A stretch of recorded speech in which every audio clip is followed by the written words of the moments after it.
আসসালামু আলাইকুম। Doctor consultancy থেকে আমি আসাদুল্লাহ টিভি.বিডি ইউটিউব চ্যানেল থেকে আসাদুল্লাহ কনসালটেন্ট আছি তোমাদের সাথে এমবিবিএস ফোর্থ ইয়ার।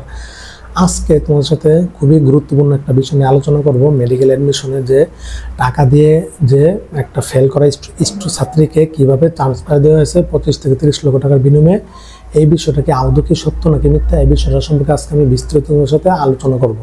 আজকে মোস্ট গুরুত্বপূর্ণ একটা বিষয় নিয়ে আলোচনা করব। তো অলরেডি এখন রাত্র 3:45 বাজে। হ্যাঁ, আমি সিলেট এসেছি, সিলেট উমেন্স মেডিকেল কলেজে। আমার এক আঙ্কেলের সাথে আমি ভর্তিটাও আমি করেছিলাম, মাইগ্রেশন আমি করেছি। মাইগ্রেশন আলহামদুলিল্লাহ পরিবর্তন হয়েছে। আজকে কাগজপত্র এমনকি টাকা পয়সা তোলার জন্য আসছি। দীর্ঘ প্রায় 12 ঘন্টা জার্নি চলে গেছে শরীয়তপুর থেকে সিলেটে আসতে। তো এখন আমি আছি একটা হোটেলে। তো বিষয়টা হচ্ছে যে মেডিকেল অ্যাডমিশনে তোমরা আমার এই স্ক্রিনে একটা রেজাল্ট দেখতে পারতেছো যে আরিফা আক্তার আশা, এই মেয়েটা মেডিকেল অ্যাডমিশনে পেয়েছিল মাত্র 30.5, মানে ফেল। তো এই মেয়েটা ফেল পাওয়ার পরে এই নোটিশটা তোমরা দেখতেছো যে এখানে লেখা রয়েছে যে এই মেয়েটার রেজাল্টটা অভ্যন্তরীণভাবে অনুরোধ করা হলো এটা পরিবর্তন করার জন্য, সংশোধন করার জন্য। এমনকি এটাকে ভর্তি কমিটির প্রতি অনুরোধ করা হয়েছে কি স্বাস্থ্য মন্ত্রণালয় স্বাস্থ্য অধিদপ্তরের একটা নোটিশ সেখানে দেখতেছো। তো এমনকি এটা পরিবর্তন করার পরে নোটিশটা হচ্ছে তোমার 19 তারিখে হয়েছে এটা এই নোটিশ আবেদনটা করা হয়েছে। হ্যাঁ, তো আরেকটা নোটিশ দেখতেছো 2 নম্বর যে নোটিশটা, সেটা হচ্ছে যে তোমার প্রায় 27 তারিখের দিকে। তো সেই নোটিশে লেখা হলো যে আশা আরিফা আক্তার আশা নামের যে ছাত্রীটা আছে, এই ছাত্রীটার রেজাল্ট পরিবর্তন করার জন্য এমনকি সফটওয়্যার থেকে পূর্বের রেজাল্টটা বাতিল করে এটার সংশোধন করার জন্য সফটওয়্যার মাস্টারের প্রতি অনুরোধ করা হলো, এমনকি ভর্তি কমিটির প্রতি অনুরোধ করা হলো। এমনকি তাকে এত রুল তাকে সুনামগঞ্জ মেডিকেল কলেজে চান্স দেওয়া হলো। তো পরবর্তীতে আমরা জানি যে ফার্স্ট মাইগ্রেশন এমনকি ওয়েটিং রেজাল্ট দিয়েছে। তো সেখান থেকে দেখলাম যে এই মেয়েটা ফার্স্ট ওয়েটিং থেকে পজিশন হচ্ছে 5327। এই পজিশনে ঢুকে দিয়ে ওকে চান্স দেওয়া হয়েছে। বুঝতে পারছো বিষয়টা? যে মেয়েটা মেডিকেল অ্যাডমিশনে পেয়েছিল মাত্র 30.5, সেই মেয়েটাকে নাম্বারটা করা হয়েছে 73.5 করে পজিশন করা হয়েছে 5327 করে ওকে ফার্স্ট ওয়েটিংয়ে ঢুকে দিয়ে চান্স দিয়েছে। এমনকি বলা হচ্ছে যে 20 থেকে 30 লক্ষ টাকার বিনিময়ে এই কাজটা করা হয়েছে। এখানে 2টা নোটিশও তোমরা দেখতেছো। এমনকি মাইগ্রেশনের রেজাল্ট পরে মাইগ্রেশন করার পরে যে ওয়েটিং থেকে চান্স হয়েছে এই রেজাল্টও তোমরা দেখতে পাচ্ছ। স্বাস্থ্য অধিদপ্তর তাহলে টাকার বিনিময়ে 25 থেকে 30 লক্ষ টাকার বিনিময়ে এই কাজটা করছে। এই বিষয়টি আজকে আমি তোমাদের সাথে বিস্তারিত আলোচনা করব। দেখো, স্বাস্থ্য অধিদপ্তরে এরকম করবে না, বুঝতে পারছো? সম্পূর্ণ একটা নিয়ম নীতির মধ্যে ওনার হচ্ছে রাষ্ট্রীয় সম্পদ, এমনকি রাষ্ট্রের নিয়ম নীতি পালন করে। এই নিয়মটা কখনোই ওনারা করবেন না, বুঝতে পারছো? যতটুকু জানি এটা করবে না। তাহলে এটা ঘটনা কি ঘটতে পারে? ঘটনা একটা তিনটা ঘটনা ঘটতে পারে। এক, টাকার বিনিময়ে হলেও হতে পারে, এরকম ঘটনা হলেও হতে পারে, তবে না হওয়ার সম্ভাবনায় আমার জানা মতে 100%। 2, তোমরা দেখো যে বাংলাদেশ দ্বিতীয় স্বাধীনতা অর্জন করার পরে এই নতুন সরকারের উপর বিভিন্ন দোষ চাপিয়ে দেওয়ার জন্য বিভিন্নভাবে শিক্ষার দিক দিয়া, চিকিৎসার দিক দিয়া, সর্বোপরি দেশের সব কিছু সরকারি কাজ কার্যক্রমগুলিতে কিন্তু এখানে তর্ক বিতর্ক, সমালোচনা, আলোচনার সৃষ্টি করার জন্য এক কর্তৃপক্ষ, এক শ্রেণীর লোক এটা চাচ্ছে। এই সরকার ব্যর্থ হোক, এ সরকারে এই দুর্নীতি করে, এগুলি চাপিয়ে দেওয়ার জন্য চাচ্ছে, বুঝতে পারছে? এরকম কিন্তু অনেক গণ্ডগোল লাগানোর জন্য, হাঙ্গামা আন্দোলন লাগানোর জন্য কিন্তু এক শ্রেণীর কর্তৃপক্ষ রাজনৈতিক কর্তৃপক্ষ এই জিনিসটা চাচ্ছে, এমনকি করতেছে। তো আমার ধারণা মতে বিষয়টা হচ্ছে 1, 2 নম্বর হচ্ছে এই জিনিসটার জন্য হয়তো এই জিনিসটা এডিটিং করছে। তোমরা জানো যে বর্তমানে সময়টা এডিটিংয়ের একটা যুগ। এডিটের মাধ্যমে সব কিছু করা যায়। আর এই যে নোটিশটা, এই নোটিশটা দেখে মনে হচ্ছে এটা সম্পূর্ণ একটা এডিটিং, বুঝতে পারছো? দেখো, এডিটিংয়ের মাধ্যমে এসব বিজ্ঞপ্তি নোটিশ তৈরি করা যায়, আমার কিছু না।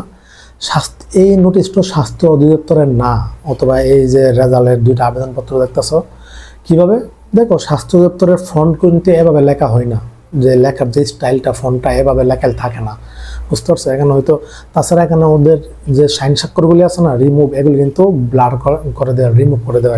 তার মানে মানে যে কর্তৃপক্ষ যে চক্রান্ত ওরা চাচ্ছে যে এই জিনিসটা যেন মানে তর্ক বিতর্ক সৃষ্টি করার জন্য মেন উদ্দেশ্য হচ্ছে এটা। শাস্তি উত্তর এই জিনিসটা কখনই করবেন না, বুঝতে পারছো। 2 নম্বর হচ্ছে বললাম এটা। 3 নম্বর কি ঘটনা?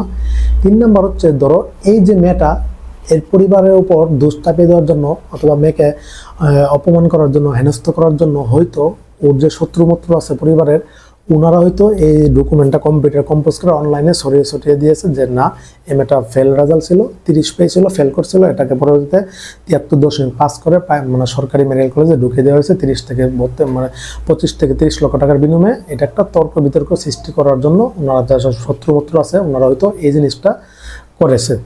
এই 3টা থেকে একটা না একটা ঘটনা ঘটবেই, বুঝতে পারছো। তো দেখো মেডিকেল অ্যাডমিশনের রেজাল্ট যখন দেওয়া হয়েছে এটা পরিবর্তন করার কোনো সিস্টেম নাই। তো এখানে নোটিশে বলেছে যে রেজাল্ট পুনর্নিরীক্ষণ। তোমরা জানো যে মেডিকেল অ্যাডমিশনের রেজাল্টে পুনর্নিরীক্ষণের সময় দেওয়া হয়েছিল। তো আমরা দেখলাম যে প্রায় 3000 স্টুডেন্ট পুনর্নিরীক্ষণের কি আবেদন করছিল। এখান থেকে মানে একজনেরও রেজাল্ট পরিবর্তন হয়নি। সুতরাং নোটিশে লেখা আছে এই রেজাল্টটা পুনর্নিরীক্ষণ, এমনকি আবার যাচাই বাছাই করে সংশোধন করা দেওয়া হয়েছে। কিন্তু আমরা জানি যে পুনর্নিরীক্ষণের মাধ্যমে কোনো স্টুডেন্টের কোনো ছাত্রছাত্রীর রেজাল্ট পরিবর্তন হয়নি, বুঝতে পারছো।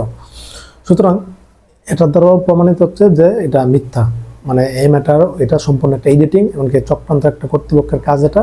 এটা ছাড়া আর কিছুই না। স্বাস্থ্য তো এটা কখনো করবে না। প্রথম যে রেজাল্টটা প্রকাশিত হয়েছে এটাই মেন, এটা সফটওয়্যার থেকে আর কোনো পরিবর্তন ওইভাবে সিস্টেম নাই। আর বাকিরা যদি স্বাস্থ্য দপ্তর যদি এটা করে থাকে, তবে আমার মতে এটা কখনোই করবে না, এটা করার কোনো সিস্টেমও নয়, এটা কখনো করবে না। যতই কোটি টাকা দাও না কেন, তোমার 30 লক্ষ টাকার বিনিময়ে পুরো স্বাস্থ্য দপ্তরের ওনাদের এটা যদি ভাইরাল হয়ে হয় তাহলে সারা জীবনের জন্য তো শাস্তি পেতে হবে, চাকরি সবার বাদ হয়ে যাবে। তো তোমার 30 লক্ষ টাকার জন্য ওনারা এটা করতে যাবে? কখনই এটা করবে না, আর এটা করবেও না, বুঝতে পারছো। দেখো যে মেডিকেল অ্যাডমিশনে কোন জিনিসটা করতে পারে, সর্বোচ্চ ফজর আজান দিচ্ছে, এখন প্রায় 3:50 বেজে গেছে।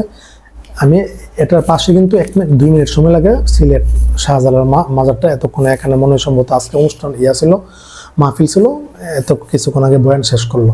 এটার জন্য শেষ করার পরে আমি ভিডিওটা শুট নিচ্ছি। কালকে রাত্রে আমি ঘুমাইনি, কালকে সারা রাত্র শতক ছিলাম, আজকে রাত্র অলরেডি 4টা বাজে গেছে।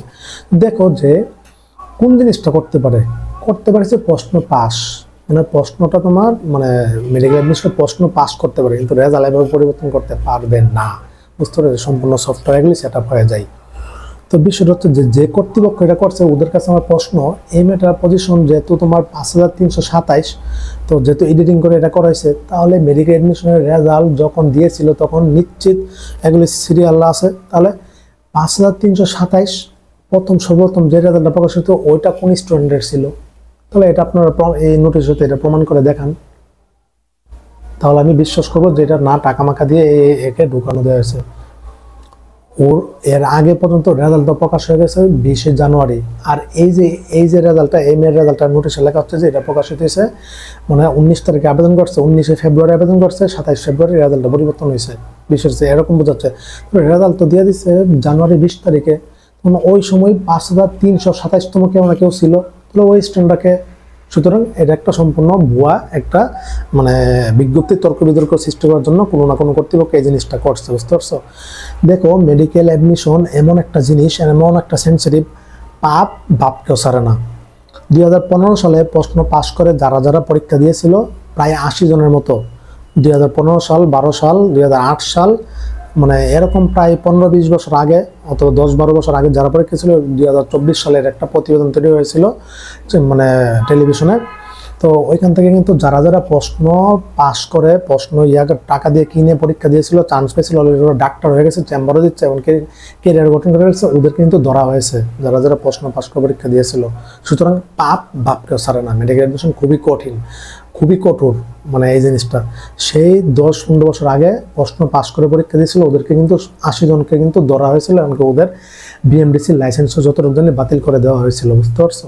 সুতরাং এই জিনিসটা যদিও এই জিনিসটা যদি এই মেয়েটা করে থাকে তাহলে কিন্তু এটা ধরা পড়বে, ভবিষ্যতে সমস্যা হবে। কিন্তু আমি যতটুকু আমার ধারণা মতো, জ্ঞান মতো, অভিজ্ঞতা মতো এই জিনিসটা কখনো এরকম করতে পারবে না, এরকম হবে না। সর্বোচ্চ মেডিকেল অ্যাডমিশনে জালিয়াতি করতে পারে প্রশ্ন পাশের মাধ্যমে, কিন্তু এভাবে রেজাল্ট এডিটিং পরিবর্তন কোনোভাবেই সম্ভব না।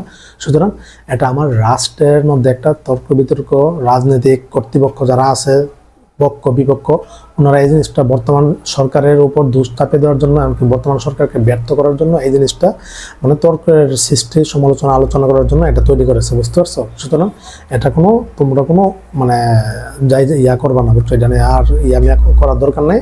আমি যেটা সঠিক এটা তথ্যটা মোটামুটি জানিয়ে দিলাম। তাছাড়া এটা কী ঘটনা ঘটছে আর জানি না।